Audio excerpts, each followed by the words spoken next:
In there. So if we eat dinner real quick, if we take like a nice little 15-minute nap. Here's that when you're ready. 10:30. Yeah, I don't understand. My baby doesn't go to bed until 9:45, 10 o'clock. Yeah, I go to bed like 10. I'm out by then. Okay, well I wake up at 5. So that's why. Do you wake up at 5 on Tuesday and Thursday? No, 6. What time do you have to leave to get to practice? About 5:35. That's not bad. Wait, you're going to bed at 10:30 and you get up at 5:30? 5. Leave at 5:35. You're training. You're not getting enough sleep. I wish. Oh, you brought crackers. See? I forgot that you were gonna bring crackers. Well, I brought bread, but we can offer people the choice. If it weren't for basketball, I'd be dead out. I think I took stuff out of my life. But you think we go there like 9? Yeah, I've been trying really hard to like get coffee.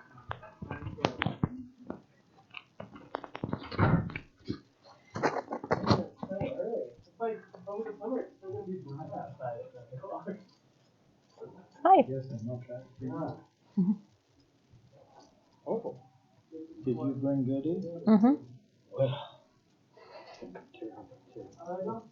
mean, like, that's my goal. Oh, okay, I know we're here.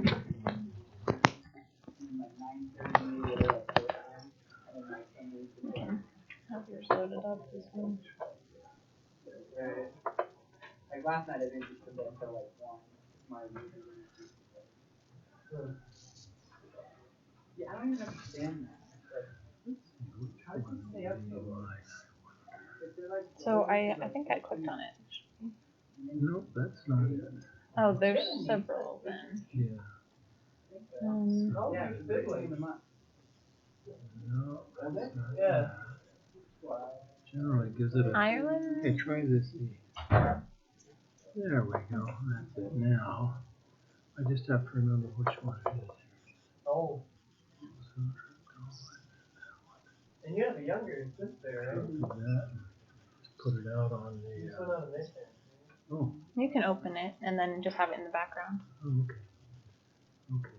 Because normally, if you put them somewhere and then you open it, you get a better image. But I'll just do it this way. There we go. And I can just minimize it. And voila! As if we knew what we were doing.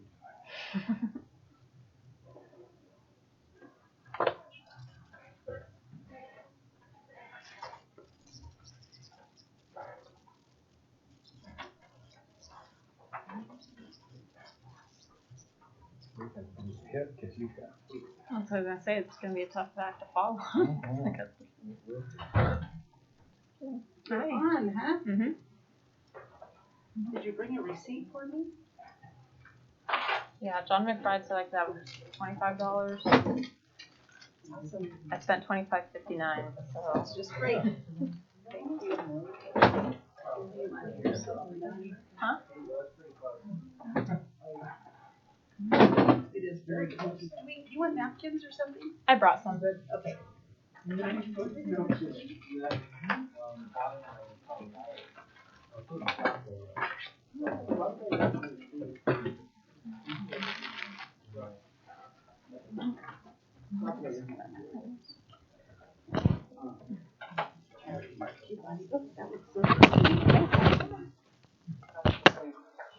Sit right there. Right by the goodies. Yeah.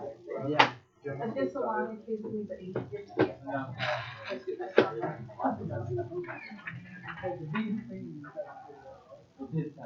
Well, actually, what we do, we do smoke that, and then you take clean paper that we wash, and then we make it straight one side. Already looks great. I'm watching it from my office. Okay. So I gotta put my foot up one more time. All right. But, Better than putting your foot down. I lay on my couch and put my foot up. Oh, It's my much Do you want to take a treat before you have to leave? I was hoping about it. Yes, Bonnie, you're the best. So this one is Emmental and this one's Gruyere. This one's what? Emmental. That's Emmental and Gruyere. And Huh? 17 the average table of And And this is it's really good with pear. pear. So. I gotta have that bread too. That's great. Jeff, Yes. so we're having two this time. Are we having a time that we don't have anybody or we have a shorter one? Because sometime we need to go over packing We've and. got What's the chance? the last period, we're going to me and John. And we probably should have 18 and have about 15. So then we can I'll start getting more.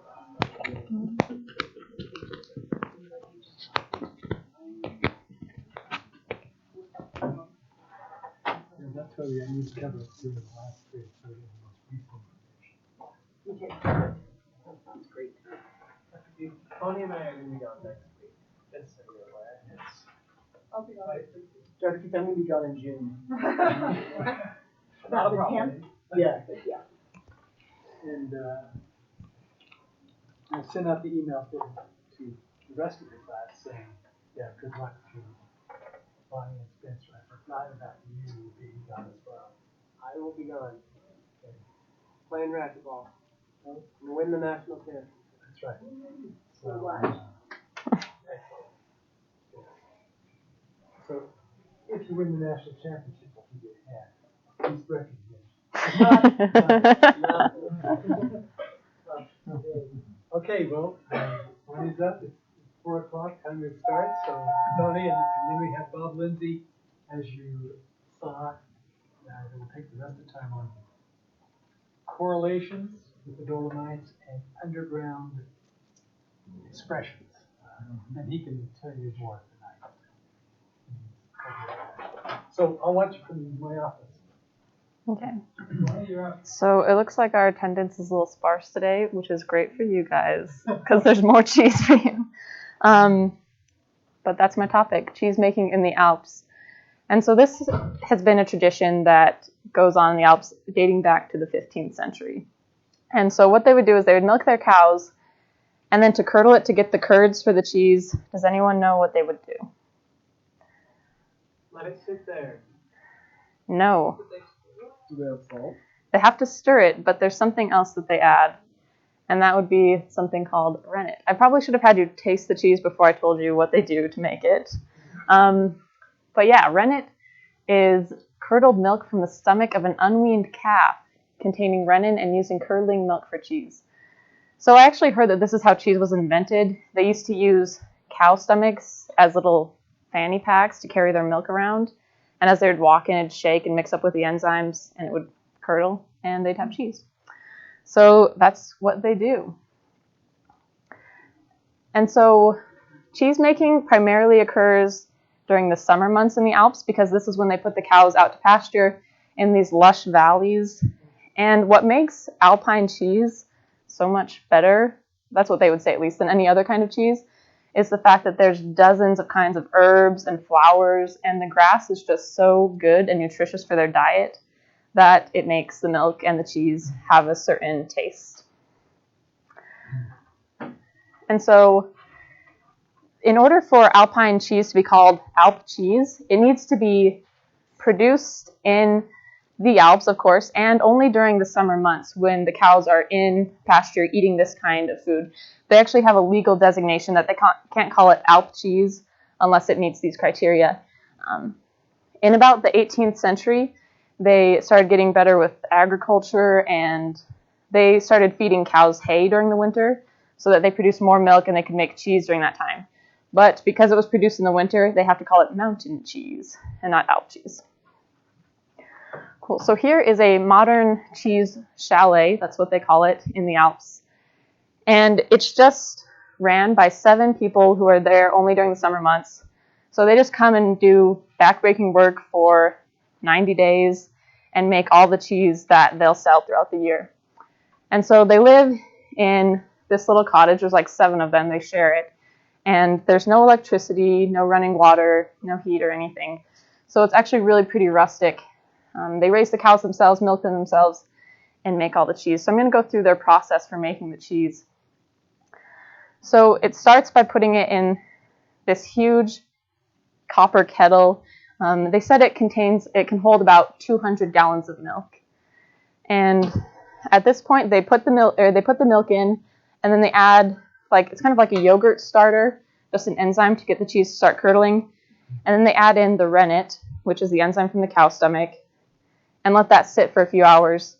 And once it starts to curdle at the top, they flip over the curds and just kind of stir it up.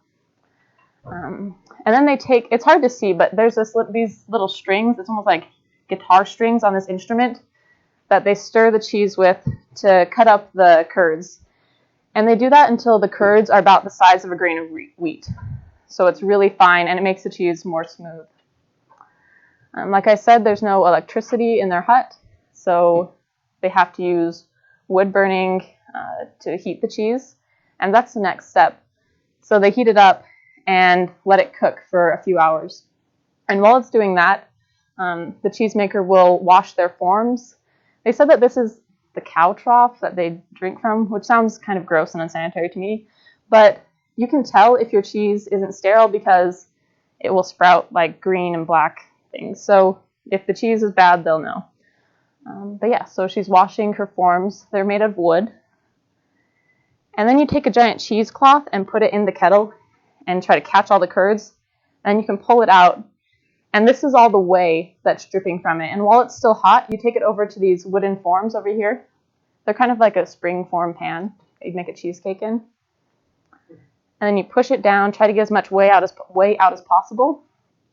And then they cover it with a board and put a big rock on it to press it down. And then the next day, it comes out looking like this. But the cheese isn't anywhere near done at this point. The first day of its existence, it sits in a salt bath all day. And then every day after that, each cheese wheel needs to get rubbed down with a salt solution. And that will help preserve it as it ages. The cheese can be eaten after 2 months, but they generally like to let it age for over a year before it's consumed. And so that's just kind of the tradition of cheese making that they continue to this day, and it's a really important part of culture. And hopefully we'll get to taste some real cheese while we're there, but in the meantime, we can try the cheese that I got at Harmon's. It says it's from Switzerland. So the cheese that's made in the mountains itself are generally these hard cheeses. And so I got representative cheeses of that. We have Gruyere, which is on the left it's on the right when you come up here. And then the cheese on the right is Emmental. And it's really good with pear, and I brought some bread too, so you can come grab some. That's it. Are there any questions about cheese making at all? I will tell you, I've made mozzarella cheese, and it takes about an hour. It's really easy and really fun. Awesome. But it's kind of fun to watch how the milk goes right from milk to cheese. And with that one, you just stretch it and form it and put it in the fridge, and it's ready. You don't have to add any kind of enzyme or anything? You add them. Okay. But as soon as you add the rennet, it gets like Jello. And then you do the same thing with a knife. You cut it into pieces and start stirring it, and then strain it, and then just make it into. It's just like a smaller scale of this. Cool. And I also think it's really neat that part of the tradition is not only what they make, but how they do it, and that they stick to these old traditions to preserve the authenticity and preserve the culture. I think that's really neat. You can see the little huts when you go up on the ground. A lot of times you'll see little huts where they're different. Yeah. Colin? So what makes different traditions? So I think the kind of cow, and as well what they eat, and there may be other things that they add to the cheese for other kinds of cheeses. I don't know about that, but yeah. So when I took the curds out, they still got that big vat full of milk. Do they keep that, or do they just dump it? I have no idea. You can make cheese out of that, but I don't think they do. I don't know. Okay. There is a cheese dish that they serve there that I said I'm going to try the next time. They have a hot bar, Oh, raclette. And they heat it, and then they have these roasted potatoes, and they take a knife and they just put that hot cheese right over top. Oh, it looks so good, and it's, you can smell it in the restaurant when you go to eat. They actually sell that cheese at Harmon's as well, and you can make it at home. It's good. You like cheesy potatoes, that would be the. And they also put like cured meats and stuff on it. It's really good. Oh, I can slice more cheese. Nice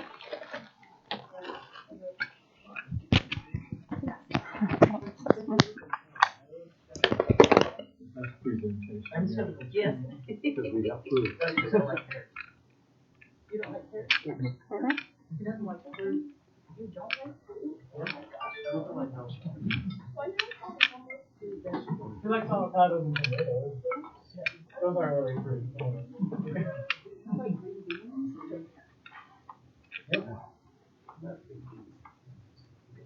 All right, here's the mic. It's all yours. Okay, you did a great job. That was really good.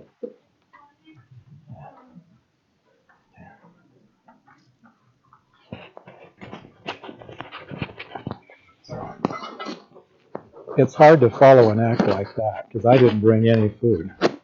And I would have just brought a Snickers bar instead for everybody. So sorry about that.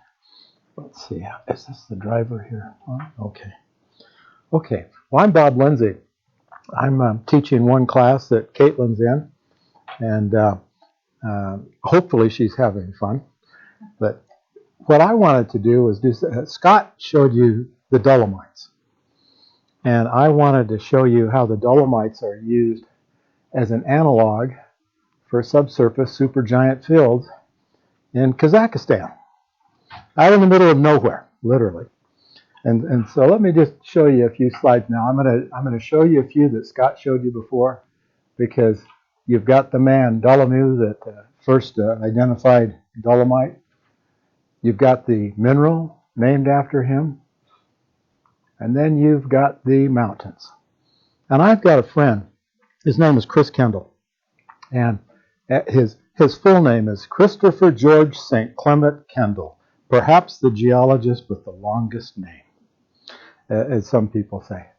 Well, he said he was up in the Dolomites with another guy, an Italian geologist named Assaretto, and he said it scared the living daylights out of him because they were up climbing way up in here, and they were listening to, steep slopes, sheer cliffs, and rock falls. And he said it scared him to hear these rocks crashing down all day long. So, and then later, his friend Assaretto, there's a term in carbonates called teepee structures. And you'll literally get a layer of strata that will build up just like this. And it looks just like an American Indian teepee. Well, Chris Kendall and this fellow, this Italian guy, Assaretto, were the first two to identify those and publish on it. And he found some here in the northern part of Italy, and Chris found them out in the Guadalupe Mountains, where we're going to go next week on a field trip. And while Assaretto was doing work here years later, there was an avalanche, and unfortunately he got caught in it and he was killed. So pretty steep country. That is a gal up there climbing. So gals, there's a challenge for you right there. Get out and try to climb these things. But what I want to do is talk about how the Dolomites are an analog to subsurface supergiant fields in Kazakhstan. And so the very first question is, to you folks, what's an analog? Any idea? Yes, ma'am. An environment that can be comparable to an ancient one that we can't Huh. That's a good way to put it. Yeah, a person or thing seen. Oh dear, I've been waiting for this call all day, and I'm going to have to hang it up.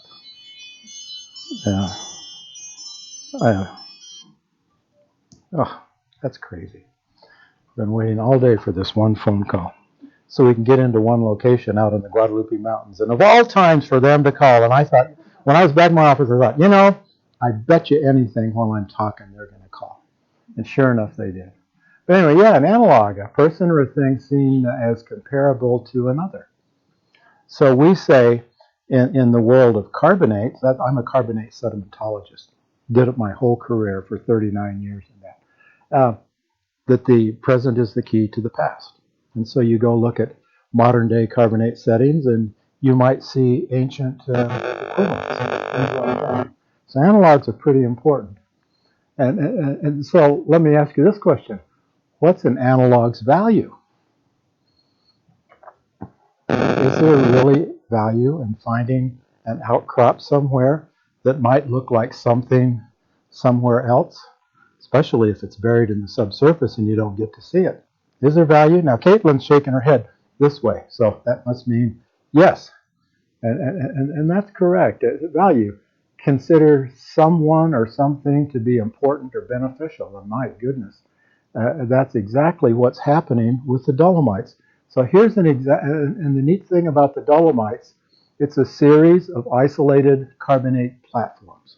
And so here is the top of a carbonate flat platform. There's the actual ridge, the edge of it, the rim, and here is the slope going down into deeper water. And it's just loaded with features like this. And so people go there, even though they're sheer cliffs, and they describe them. And if you're scared of heights, you don't want to work in this part of the world. And if you don't know how to mountain climb, you don't want to work in this part of the world. Well, anyway, the reason for that is because when you go look at these isolated platforms, they've got a platform interior, a platform margin, and then a slope. And notice the slope's got different colors in it because you can have lots of debris or finer material mixed in. So you can have stuff, boulders, the size of cars or houses, really big stuff, or the size of sand, or the size, all the way down to clay size. You can have quite a range. So it's quite an area.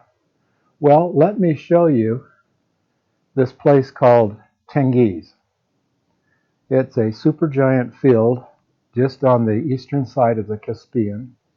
And there's a zillion different stands all around here. This happens to be in Kazakhstan. And back when it was under Russian control, they were kind of having a hard time producing it. And so the company that I used to work for, Chevron, they came in and says, let us bring in some of our Western technology and help you out and help you produce this field better and make more money. And they said, hey, that sounds like a good deal. So they signed an agreement. And as soon as Chevron signed on the dotted line, the value of the company doubled because this one field has so much oil in place that the booked reserves that Chevron had throughout the world doubled as soon as they signed this document. Now, the interesting thing that happened was there was a pipeline going up into Russia, and they really needed a pipeline going over to the Black Sea so they could get the oil from here and ships could come in, Chevron ships, to pick it up and take it out. And you know what? They forgot to do that. It's kind of silly. So it took them about 15 years to get a pipeline across here. So what they had to do is sell the oil to Russia, and then Russia had a pipeline coming over here to the Black Sea. And they would say, okay, this oil is so much, has so much value per barrel, and you give us like value with this other oil. Because not all oil is the same. Some of it has a higher value, some of it has a lower value. So anyway, they did that. Well, they started to study Tengiz. And here is just a kind of a closer view. Here are a series of isolated platforms. There's a whole bunch of them in here. Tengiz just happens to be one. So and they're really big. And this is just another look at them. And it's in an area called the Pre-Caspian Basin. Is what this area was called. And so if we take a look at Tengiz, where they've shot seismic over it, and then they image it so you can see what it looks like three-dimensionally. Here's the platform top. That's the rim right there around the edge. here's the interior lagoon, and here's the great big slope. And here's what it looks like on seismic. It is gigantic. From here to there, you're talking 3,800 feet. It is really big. And any porosity that is in here from here to here is full of oil. Now, it's not all continuously full of oil, but wherever there's porosity, there's oil in it. So the idea was to look at the Dolomites as an analog to the subsurface, because in a minute here, I'm going to show you, here's a map looking down as if you're a bird flying over this. And here's this platform top, here's the outline of the rim, and here's the big flank again. Those depths are in meters, and that's to the top of the reservoir. So all of a sudden you realize you're down 13, 14,000 feet in the subsurface. There's no way on the face of the earth you're ever going to see this. It doesn't outcrop anywhere. So what people were forced to do was go around the world and find analogs where you could see what these great big carbonate platforms look like in outcrop, and try to study the platform interior, the rim, and the flank, because all of these areas are productive. Now, there was an interesting problem. All these black intervals are where they will actually come in and they'll get a piece of core rock about this round. And Caitlin has just got to finish in this class describing one of these cores. So pat yourself on the back, Caitlin. That's called a politician's handshake, by the way. It's where you say, you've done a really great job to yourself. Well, where you got a solid bar, that's a continuous core. Where you've got just these little dashes, that's where they don't have complete core. And what the Russians used to do years ago, when they would get each piece of core, they'd get out a meter at a time, and they would slice it up into smaller pieces, and they'd send one little slice off to one institute, another slice to another institute, another slice somewhere else. And oh my gosh, after a while, they kind of didn't know where all the core went. And so this one friend was in a warehouse looking through gunny sacks, a rat-infested warehouse, trying to find these cores here and piece everything back together. Now, Caitlin had the opportunity the other day to look at a series of cores that you could laterally follow the bedding, the strata, back and forth, and she correlated everything. Take a look at this. How would you like to be working down here in the Devonian? Hardly any data at all. Up here, it's a little bit better, but then it goes really bad over here. And over here in the flank, hardly any data. This flank's got a little more data, but probably not enough. And the wells are really far apart. That's the other thing. So if we just look at what they've been able to piece together, here's these great big flanks with debris. And look how big they draw some of this debris. It's really big, and there's lateral changes in the slope. So the idea was to find other places on Earth where you can see the interior, the rimmed edge, and this great big slope, because all of this produces, but it produces a little bit differently out here compared to along the edge here or over here as compared to here in the middle. So it's really good to understand these. And this is just what it looks like seismically. And lots of times when you draw an illustration, do they still have a class here called illustrations, geologic illustrations? They used to teach it years ago, and back when we used rapidiographs instead of computers. And anyway, you would learn about vertical exaggeration. This is a 4x vertical exaggeration, but this is what it looks like if everything is to scale. These platforms, they're broad, and they stand up quite a ways. But this is the true configuration of these. But we always give it vertical exaggeration like this, so you can kind of try to see more detail inside. Okay? Well, when they got a little bit of data and looked around on these flanks, my goodness, they saw all sorts of variations in here. And so there's this nasty word in carbonates called diagenesis. And it can be your friend or it can be your enemy. It'll either create porosity, preserve porosity, or destroy porosity by cementing it up. And if you take a real good look around here, there's all sorts of little diagenetic overprints, like there's an exposure surface here, and here's where you're dissolving the rock, you're creating a karst interval, karstification. This is the limit of the burial overprint coming into the platform right here. There's lots of things going on. So it was really good to try to find other places around the Earth, since the data is kind of limited in here to understand these. This is kind of what some of the reservoir looks like. Caitlin's kind of used to looking at stuff like this and trying to describe it. Here's how porous this little piece is right here. About 16% porosity and barely 3 millidarcies of permeability. And Caitlin, what would you call that for reservoir potential? 16% porosity. That'd be very good. But look at the permeability. 3 millidarcies, very bad. Yeah. So it's porous, but in some places it's not very permeable. And this is what it looks like. All the blue is porosity. Okay? And this is the nicest, cleanest looking interval. In lots of places, there's dead oil in here. It's called bitumen. And it acts like a cement too. So you have light mobile oil that can move through the reservoir, and then you got heavy dead oil in the reservoir. Well, all of a sudden, now you go back and you look at these beautiful outcrops here in the Dolomites. All of a sudden, you're looking at this with a different light once you realize the value of an analog. And so, heck, you could run around and you could study the flank, you could study the rimmed margin right along through here. And back in here, you could find some outcrops to study the interior.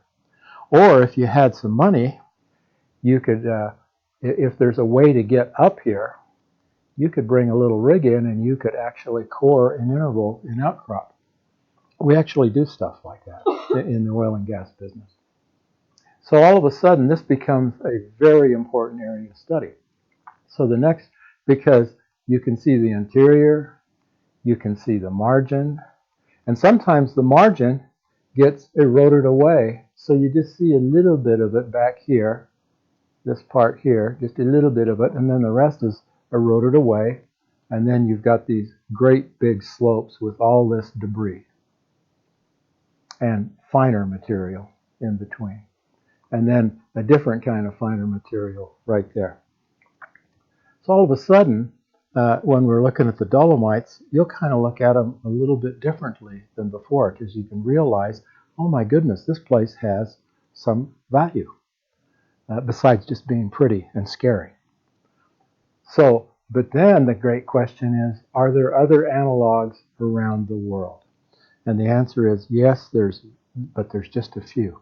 Do any of you know where there's isolated carbonate platforms that you can go see anywhere on the face of the earth? Yes, sir. That's one. How about you? The Bahamas. That's a modern one. Yes. Where else? Any other places? There are a few others. And so the guys that were doing all of this work, they found this one.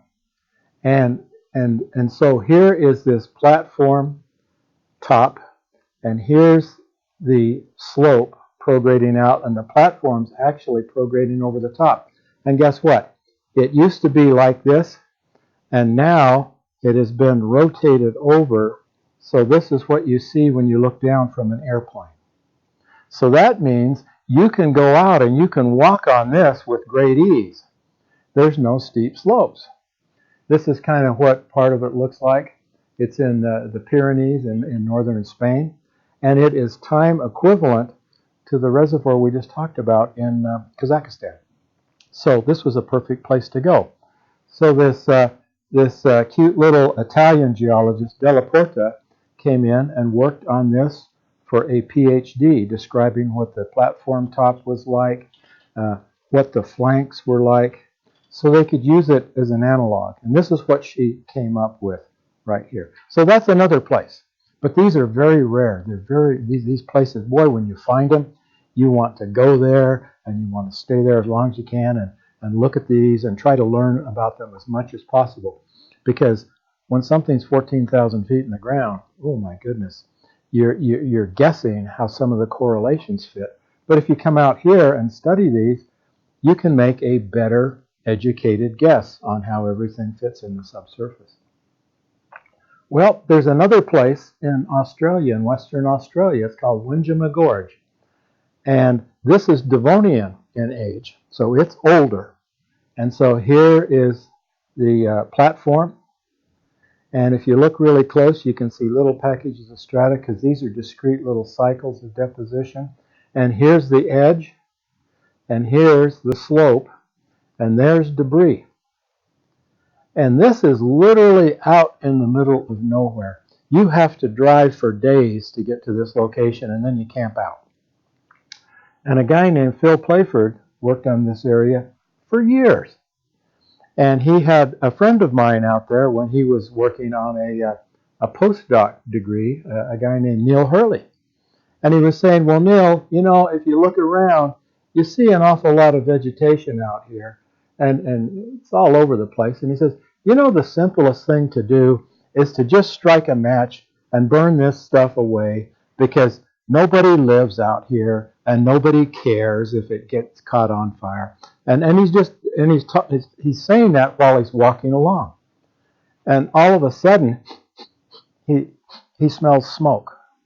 And he turns around, and Neil took his advice. He got out a match, lit it, threw it in the brush, had a raging fire going, so he could study these outcrops with absolutely no vegetation on them. It's a hilarious story. So I went and asked Neil, I said, is that really true? And he said, oh, yeah. It was out in the middle of nowhere, you know. No one's going to care, no one's going to notice, and things like that. So he burnt the place down so he could see it. And years ago, this used to be common practice in North America on big mountain ranges, is they would burn away the brush and the trees to kind of keep it back because you'd get more lush vegetation coming back later. And it used to be something they did in the spring of the year. And I would go to some of these places and there would be grass about 1 meter deep. And I would look at these geologic maps that these guys would do, like the Arbuckle Mountains in southern Oklahoma. And this guy mapped them back in the 50s. And I thought, how did he do all this work? How did he find all of these contacts? Because I would go out where there was supposedly one, and the brush was hiding it. Well, we were there one day when somebody, and it's right, and the interstate goes right through this mountain range. It's I-35. And somebody was driving along and smoking their cigarette, and they just threw it out the window and burn up that side of the interstate. And we come there a day or two later, and it's all burnt. Oh my goodness, you could find all sorts of stuff. You could see little fault offsets of little beds and things like that. And I realized what this guy did is he came in the spring of the year after they burnt the mountain range, and you could see everything for a month or so. So that's when he would do his field work. And then the summer when the grass grew back, goodbye. I'm going to go back to school and put my map together. So this is another place here in Western Australia where you can find these. And then the other place, like he said, the Guadalupe Mountains. And next week, Caitlin's going to have the opportunity to come and have lunch right here in the mouth of this canyon and look at this great, big, beautiful Capitan Reef right here. That purple, that's in-place reef. And all of this light blue is the initial slope coming off the rimmed margin, and you can see, and that's the real angle. It's you get up of 70-degree dips on these slopes. They're incredibly steep. And this is an older picture back in 1948 that was hand-drawn by a guy named Phil King because there were no maps. And how do you go in and map something when you don't have a map? Well, he would draw a picture of the outcrop, and he would come in and find out the age of everything because he was a biostratigrapher. and map everything. So there's this interval here that's massive looking. That's the Capitan. And so the upper part of the slope, the lower part of the slope, and then debris goes literally right out onto the floor of the basin. And then here's the platform top right back here. So a neat area. And the area that was studied right back here was again by that friend of mine, Neil Hurley, the guy that is kind of like a firebug, burning up Western Australia. And that's just a little review of analogs and how the Dolomites happen to be a really good analog for some of these great big supergiant fields in Kazakhstan. So thanks. Any questions? None? The only dumb question's the one you don't ask. Question. Yes, sir. So, all these oil fields in the Middle East, those countries have gotten really rich. What happened to the money from the Tengiz oil fields? Why don't we see all these big cities over in Kazakhstan? Well, they've split it between the Kazakh folks and Chevron. So that's where Chevron gets some of its income to pay all the people that buy stock in the company. Okay. Yeah. Other question? Yes, sir. Yeah, so it's you want to talk about your field trip that's coming up next week? Are you guys going to Carlsbad as well? Yeah, we're going to stay in Carlsbad for 7 days. Yep. We're going to do that the last day to talk about porosity evolution. Okay. Yeah. Well, ask Caitlin when she gets back because it's going to be a lot of hard work. Because what we're going to do is we're going to rebuild the stratigraphy of the whole middle Permian for 40 miles. And that's about 3,000 feet of strata. So what we're going to do is there's this feature called a composite sequence that are great big things that tend to house individual discrete reservoirs in the subsurface in the Permian Basin. We're going to map the lithofacies of each composite sequence for 40 miles. And there's quite a few of them. I'd show that information to you, but she's in the room, and she'd have an unfair advantage with the rest of her folks, okay? No.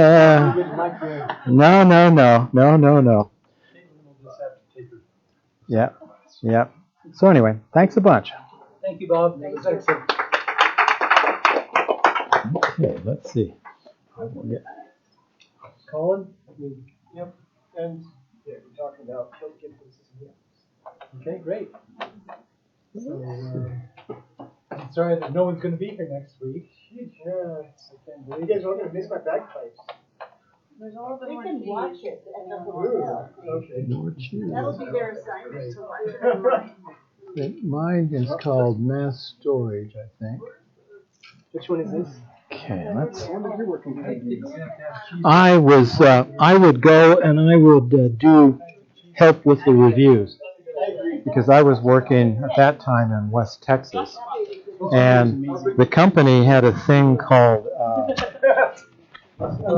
it had this process where they didn't want to make big screw ups that cost them billions of dollars if they goofed up, and so we would have these reviews to make sure everyone was doing all their work right. So we had one in Houston one year, and the next year it was in London, and that was when I was so somebody came and said, hey, I just heard that A plus points. Oh my God. So I thought it was a really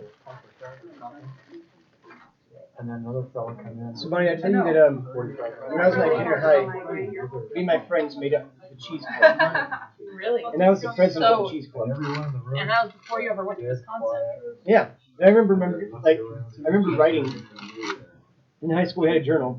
That we had to write in each day in English class. I'm like, well, I already have a journal I keep anyway, so what happens, to me every day, so I'll write other things in my journal. And one day I wrote, places I want to go on vacation. And Wisconsin was on there on the list.